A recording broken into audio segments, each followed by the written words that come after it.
नमस्कार, नमस्कार दोस्तों और मेरे प्यारे छात्रों। आज हम एक बार पुनः उपस्थित हैं और आज हम अध्ययन करेंगे बीए पार्ट फर्स्ट का एक टॉपिक है पूंजीवाद की विशेषताएं। पूंजीवादी अर्थव्यवस्था या कैरेक्टरिस्टिक ऑफ कैपिटलिज्म।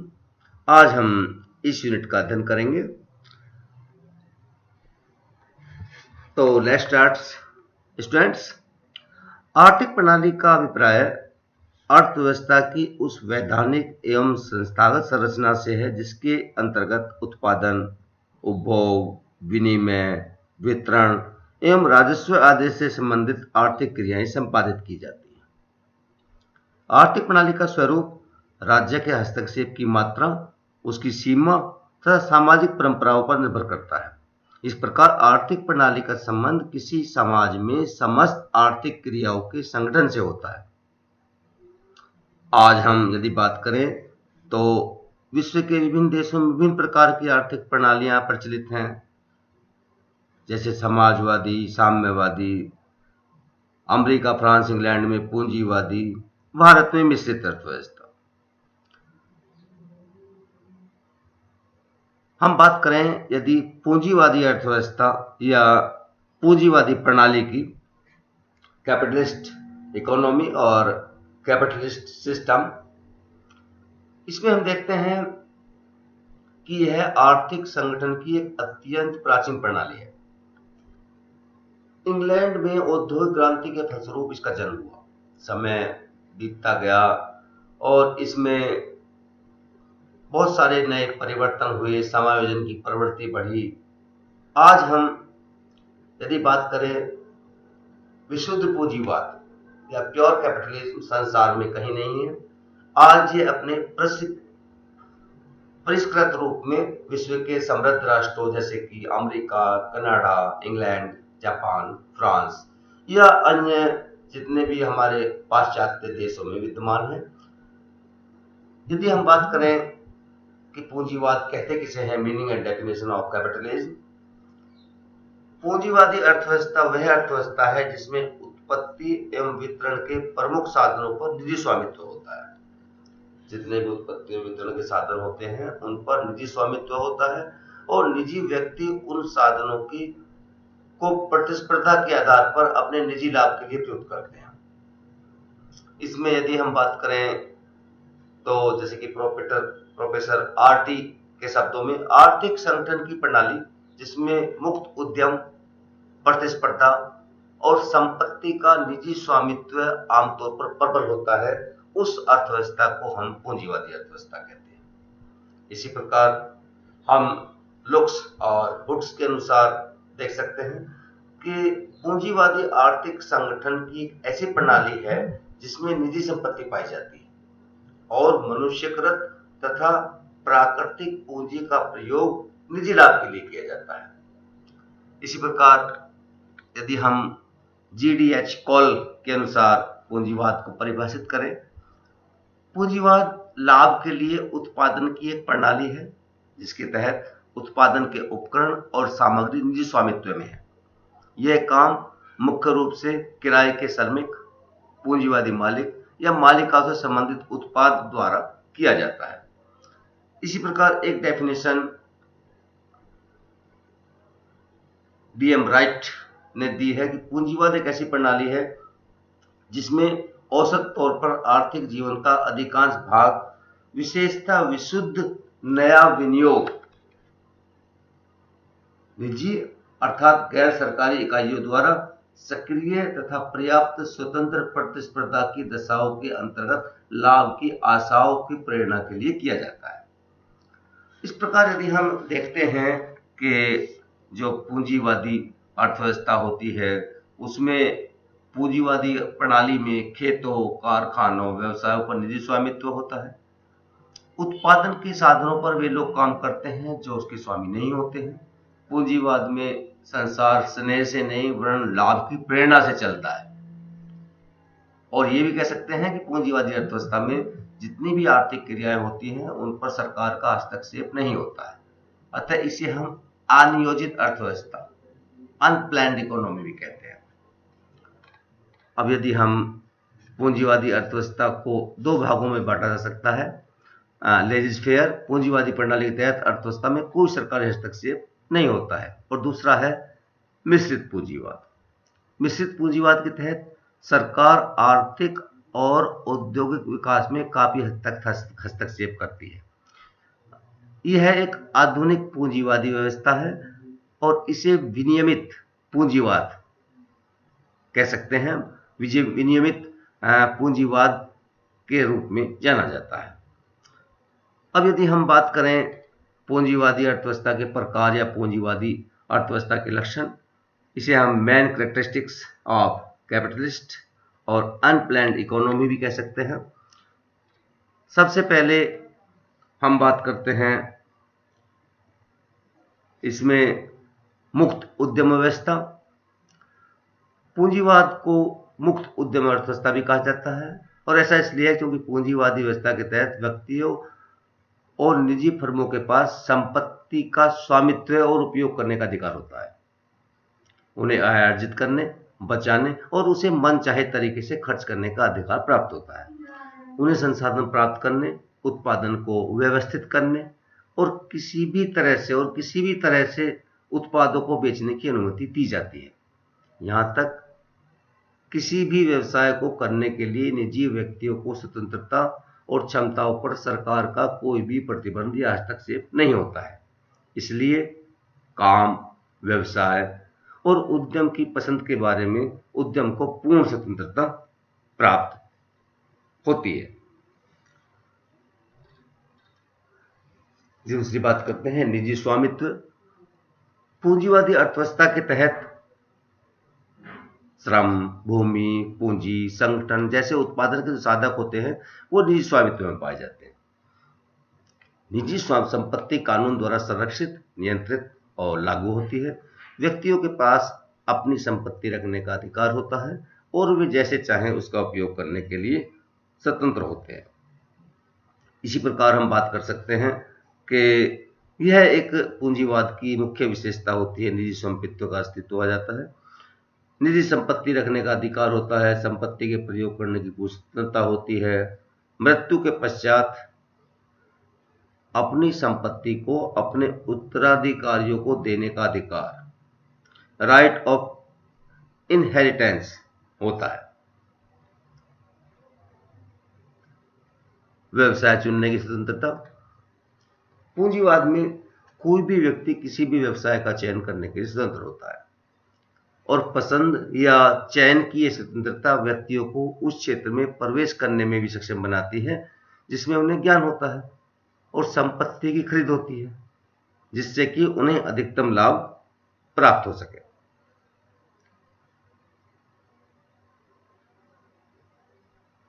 इसमें हम कह सकते हैं कि पूंजीवाद में ये प्रमुख विशेषता होती है जिससे लोग अपनी इच्छा अनुसार व्यावसायिक स्वतंत्रता होती है, उन्हें सौदा करने या किसी भी प्रकार की आर्थिक संविदा करने की स्वतंत्रता होती है। वे अपनी निजी संपत्ति को अपनी इच्छा अनुसार प्रयोग करने के स्वतंत्र होते हैं। इसी संबंध में हमें रॉबर्टसन ने की लाइनें यहाँ पर रखनी पड़ेंगी कि आर्थिक स्वतंत्रता में व्यावसायिक स्वतंत्रता, संविदा स्वतंत्रता और चयन की स्वतंत्रता होती है। यदि हम आधुनिक पूंजीवाद में व्यवसाय की स्वतंत्रता और संपत्ति के प्रयोगों की स्वतंत्रता पर सरकार का न्यूनाधिक हस्तक्षेप बढ़ जाता है। इसकी हम बाद में बात करेंगे कि जो आधुनिक पूंजीवाद है उसमें इतनी स्वतंत्रता नहीं होती है। नेक्स्ट यदि हम बात करते हैं बाजार तंत्र या प्राइस मैकेनिज्म। पूंजीवादी अर्थव्यवस्था में सभी आर्थिक क्रियाओं का संचालन, समन्वय और नियंत्रण किसी केंद्रीय सत्ता द्वारा न करके मूल्य तंत्र, प्राइस मैकेनिज्म द्वारा किया जाता है। क्या उत्पादन करना है, कैसे उत्पादन करना है, उत्पादन का वितरण कैसे करना है और किन लोगों में करना है, किन के बीच करना है, ये सभी कार्य मूल्य यंत्र द्वारा निर्धारित होते हैं। और इसी के साथ साथ बचत है, विनियोग है, उपभोग है, ये भी मूल्य तंत्र द्वारा शासित होते हैं, अर्थात पूंजीवाद में विनियमन तंत्र, यह कह सकते हैं जो कार्य है वो मूल्य तंत्र या प्राइस मैकेनिज्म द्वारा किया जाता है। नेक्स्ट बात करते हैं विशेषताओं की। उपभोक्ताओं की संप्रभुता या उपभोक्ताओं की सार्वभौमिकता, यह पूंजीवाद की एक मुख्य विशेषता है।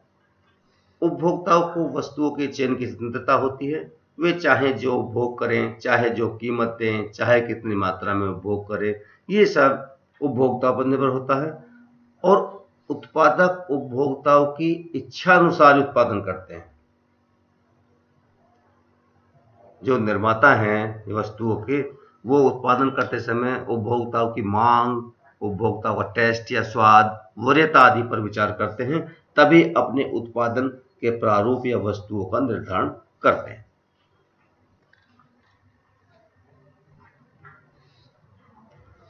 बचत और खर्च करने की स्वतंत्रता, जैसे अभी बात की कि पूंजीवाद के तहत यह भी सुविधा है कि उपभोक्ता अपनी व्यक्तिगत आय को किस तरह से खर्च करता है, व्यय करता है, उसे पूर्ण स्वतंत्रता होती है। किसी विशेष समय पर वह कितना कमाता है, उससे अधिक खर्च कर सकता है या कम खर्च कर सकता है, अपनी आय को बचा सकता है, किसी को ऋण पर दे सकता है। यह पूर्णतः विशेषता पाई जाती है, बचत और खर्च करने की स्वतंत्रता पाई जाती है पूंजीवाद के अंतर्गत। विक्रेताओं के बीच प्रतिस्पर्धा, विक्रेताओं के बीच प्रतिस्पर्धा पूंजीवादी अर्थव्यवस्था की एक प्रमुख विशेषता है। उत्पादकों के बीच प्रतिस्पर्धा उन्हें उत्पाद के कारक जो साधन होते हैं उनका सर्वोत्तम उपभोग करने और न्यूनतम लागत पर माल उत्पादन करने के लिए प्रेरित करती है, क्योंकि यदि उनमें आपस में प्रतियोगिता होगी तो क्या होगा, न्यूनतम लागत पर अधिकतम माल उत्पादित करने के लिए उनको प्रोत्साहित करेगी। इस प्रकार वे दूसरों को खुश करने की कोशिश करते हैं। इसलिए मुक्त बाजार अर्थव्यवस्था प्रतियोगिता में उपभोक्ताओं की रक्षा के लिए एक लचीली कीमत प्रणाली को बनाए रखने के लिए आवश्यक विशेषता के रूप में माना जाता है कि विक्रेताओं के बीच में काफी प्रतिस्पर्धा पाई जाती है। इसी प्रकार यदि हम और विशेषताओं की बात करें, निजी लाभ का उद्देश्य है। निजी लाभ का उद्देश्य का मतलब होता है कि निजी लाभ पूंजीवादी संस्थाओं को हृदय और आर्थिक क्रियाओं की प्रेरणा स्रोत होता है। अर्थव्यवस्था में आर्थिक क्रियाओं का संचालन सामाजिक हित के उद्देश्य से नहीं होता है, अपितु निजी लाभ उत्पादन करने के लिए, लाभ उपार्जन के लिए होता है। इस संबंध में हमारे एक अर्थशास्त्री हैं जॉन स्ट्रेची, उन्होंने कहा है कि लाभ वह दूरी है जिसके चारों ओर स्वतंत्र अर्थव्यवस्था परिक्रमा करती है। लाभ ही पूंजीवादी उत्पादन का एकमात्र आकर्षण है। जितना लाभ अधिक होगा उतना ही पूंजीवादी आकर्षण अधिक होगा, पूंजीवादी उत्पादन अधिक होगा और उनके बीच में, जैसे कि अभी हमने बात की थी, प्रतिस्पर्धा अधिक होगी। इसी प्रकार अन्य कई विशेषता हैं पूंजीवादी अर्थव्यवस्था की, जिसमें हम कह सकते हैं कि पूंजीवाद में प्रतिस्पर्धा और संयोगीकरण सहभागी होते हैं, जहां एक और उत्पादक क्रेता विक्रेताओं और श्रमिकों आपस में प्रतिस्पर्धा करते हैं, वही दूसरी ओर उनमें संगठन की प्रवृत्ति भी प्रबल पाई जाती है ताकि अधिकतम निजी लाभ संभव हो सके।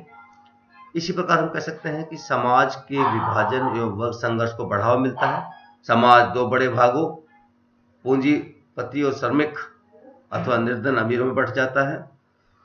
आर्थिक विषमताएं भी बढ़ जाती हैं। ये हमारी कोई केंद्रीकृत योजना नहीं होती है, वंशानुक्रम होता है। जैसे कि बात की थी कि विरासत में संपत्ति हासिल करने का अधिकार पूंजीवादी में अनुमत है। कोई केंद्रीकृत योजना नहीं होती है जिससे कि बाजार को निर्धारित या नियमित किया जा सके। पूंजीवादी अर्थव्यवस्था का सरकार का कोई हस्तक्षेप नहीं होता है।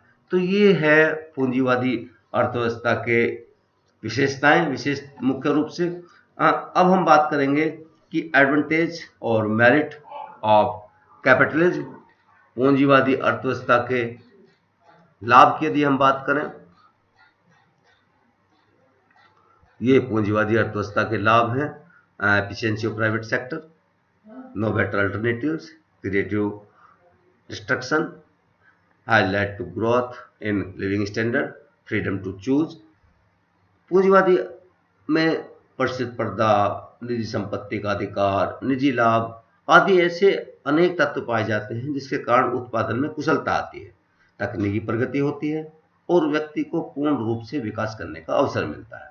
इसके कुछ लाभ यदि हम बात करें, जैसे कि उत्पादन कुशलता, निजी लाभ की प्रेरणा होती है क्योंकि और बाजार में पूर्ण प्रतिस्पर्धा या अत्यधिक संपत्ति संचय करने की इच्छा होती है। लाभ प्राप्त करने की इच्छा, प्रेरणा जो होती है वो प्रत्येक उत्पादक कम से कम लागत पर अधिकतम उत्पादन करना चाहता है, जिससे साधनों का अनुकूलतम संयोग बैठाया जा सके।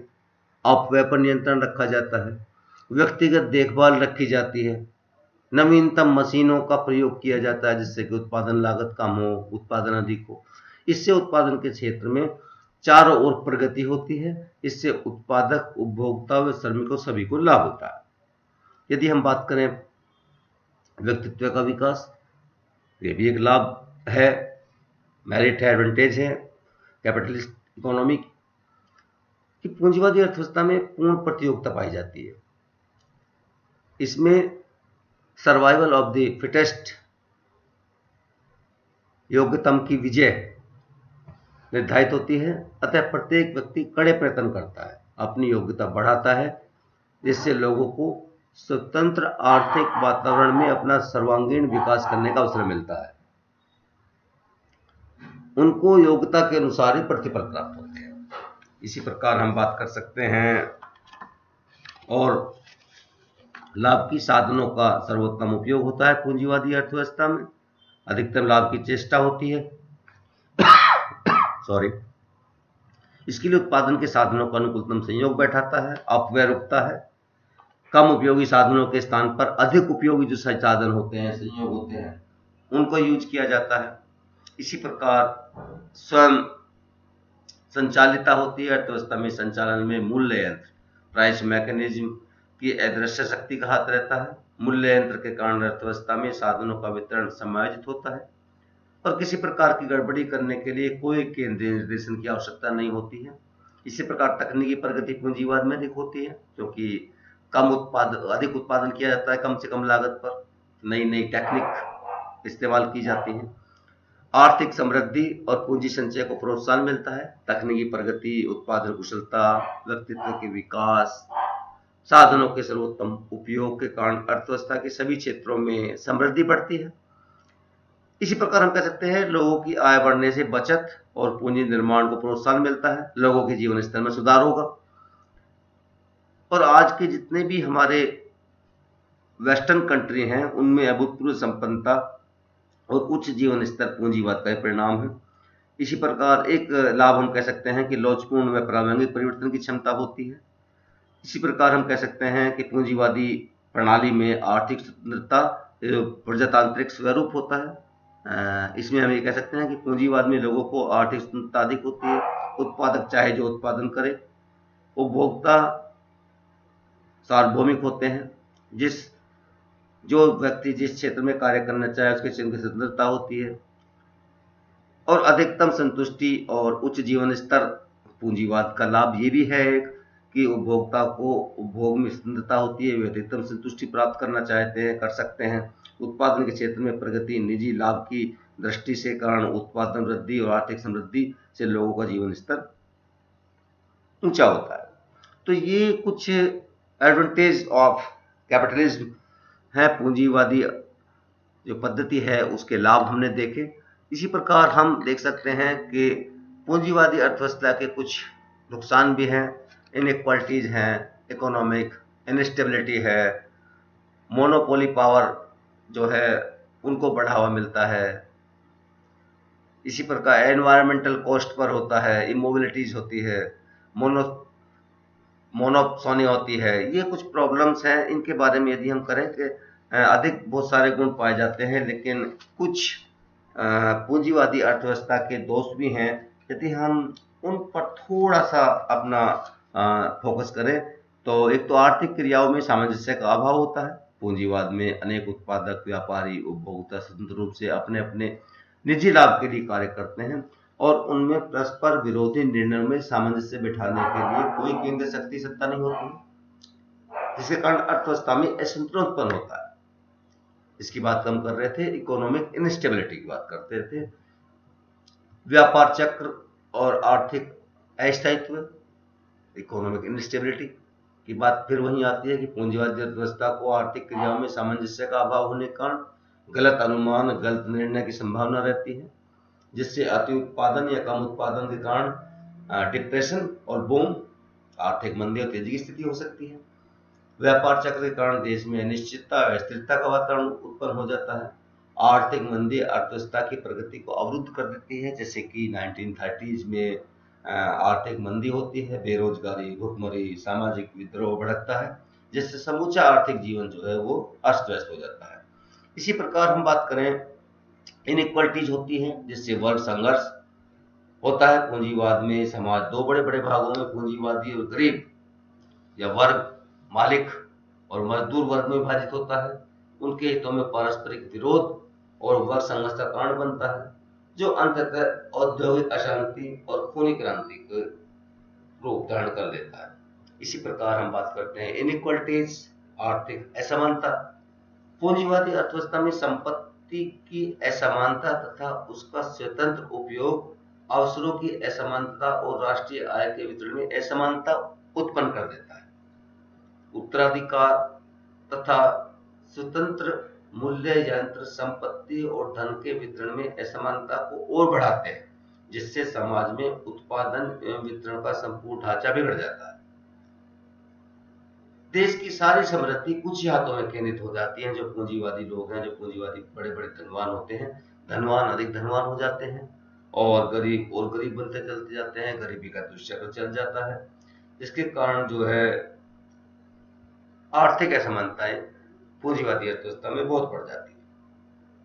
इसी को हम नेक्स्ट एक जो पूंजीवादी अर्थव्यवस्था का नुकसान है उसमें देख सकते हैं कि सामाजिक कल्याण एवं सामाजिक संतुष्टि की अनुपस्थिति पाई जाती है, क्योंकि पूंजीवादी अर्थव्यवस्था में निजी लाभ के उद्देश्य की पूर्ति से सामाजिक कल्याण को बलि दे दी जाती है। निजी लाभ होता है, निजी कल्याण होता है। देश में साधनों का प्रयोग कुछ जो धनिक हैं उनकी विलासिता की वस्तुओं के निर्माण में होता है, क्योंकि उपभोक्ता के साथ भूमिकता होती है, जो उपभोक्ता चाहते हैं वो उत्पादन किया जाता है, जबकि निर्धनों की अनिवार्यता जो आवश्यक होती है उनकी उपेक्षा की जाती है।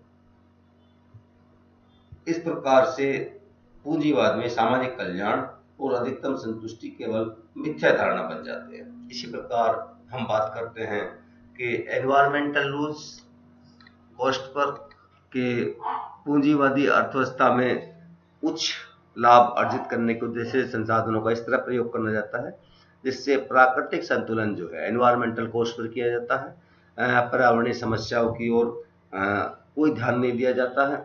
इसी प्रकार से बेरोजगारी व सामाजिक असुरक्षा, पूंजीवाद में व्यापार चक्रों के कारण बेकारी का भय रहता है, बेरोजगारी का भय रहता है। श्रमिक साधनहीन और पूंजीपतियों पर आश्रित होते हैं, धन का असमान वितरण होता है।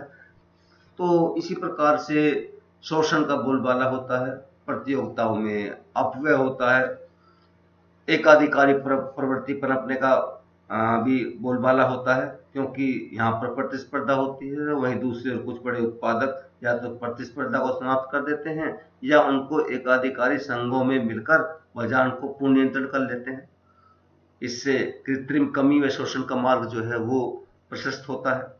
साधनों का दुरुपयोग एवं दूरदर्शिता का अभाव होता है पूंजीवाद में, क्योंकि तत्कालीन निजी लाभ को प्राथमिकता दी जाती है, जिससे जो कम साधन है स्वल्प साधनों को अधिकतम उत्पादन या दीर्घकालीन विकास में प्रयुक्त नहीं किया जाता है। दीर्घकालीन बड़ी योजना जैसे होती है ना, पूंजी है, सड़कें, नहरें, शिक्षा, स्वास्थ्य, हॉस्पिटल्स, इन पर व्यय नहीं किया जाता है। इसी प्रकार से प्रचुरता में निर्धनता, पॉवर्टी इन मिडिस्ट ऑफ प्लेनेट, पूंजीवाद में प्रचुरता में निर्धनता का विरोधाभास पनपता है। जब अर्थव्यवस्था में अति उत्पादन के कारण बेरोजगारी फैलती है तो श्रमिकों की क्रय शक्ति समाप्त हो जाती है। ऐसी अवस्था में वस्तुएं प्रचुर मात्रा में उपलब्ध होते हुए भी क्रय शक्ति के अभाव में उसका उपयोग संभव नहीं होता है। इससे विश्वव्यापी आर्थिक मंदी के समय कोयले के ढेर पर पड़े हुए थे, पर क्रय शक्ति के अभाव के कारण बच्चे ठंड से छुट रहे थे। खाद्यान्न के ढेर पर लोग भूखों मर रहे थे। हाँ, यह विरोधाभास पूंजीवाद का सबसे बड़ा अवगुण है। तो ये कुछ कमियां हैं जो पूंजीवाद के कारण होती हैं। अब इसके यदि हम पूंजीवाद का आधुनिक स्वरूप की बात करें तो पूंजीवाद का आधुनिक स्वरूप में यही है कि कुछ नियंत्रित पूंजीवाद होता है, उसमें कुछ सरकारी हस्तक्षेप जो है वो संभव हो जाता है। तो स्टूडेंट्स, ये आपने देखा पूंजीवादी अर्थव्यवस्था की विशेषताओं की हम बात कर रहे थे। इसको आप वीडियो को ढंग से सुन लें, एक बार अपनी बुक से पढ़ लें। आजकल क्योंकि कोरोना का द्वितीय चक्र बहुत ही प्रबल चल रहा है, अपना ध्यान रखिए, सोशल डिस्टेंसिंग बनाए रखिए, मास्क लगा रहिए, जितना भी हो सके घर पर रहें, अपना और अपनों का ध्यान रखिएगा। आप हमारे लिए बहुत बहुमूल्य हैं। Thank you very much.